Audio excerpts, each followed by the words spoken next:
The Mike Hosking Breakfast, 6 to 9 weekdays on Newstalk ZB. You know, there it's the sort of theoretical nonsense you would expect from a bunch of wonks like the Labor Party, but blow me down if the Nats haven't clambered on board as well.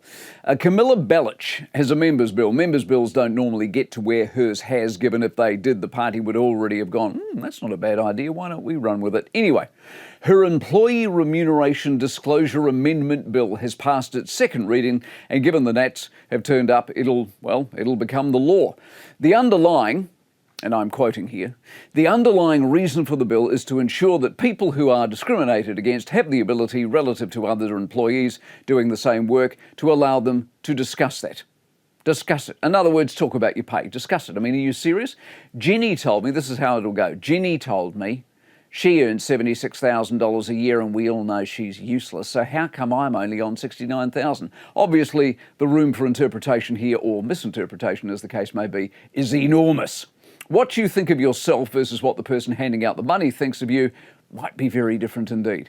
Jenny might have been there, for longer. Might have been hired away from another employer, hence they needed a bit of a sweetener at the time to get her across the line. Might have been employed by a completely different person in the same company but no longer there. None of this leads anywhere productive.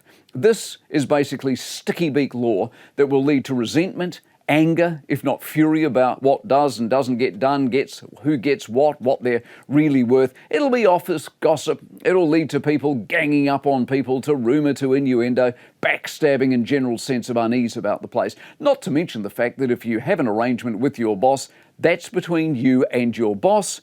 There's a privacy issue there. Obviously, unionised jobs of mass pay are different, but a lot of the world are on a contract, and that contract is a legally binding understanding between you and the other party. I'm not sure Camilla and her party, or indeed, in fact, now the National Party, quite get the fallout that is coming their way. See, if I told you my income, it would be a headline in Stuff in Radio New Zealand later on today, and a national debate would ensue, and 10,000 keyboard warriors would have a field day. See, under this new law, there's nothing stopping me telling you. The Mike Hosking Breakfast, 6 to 9 weekdays on Newstalk ZB.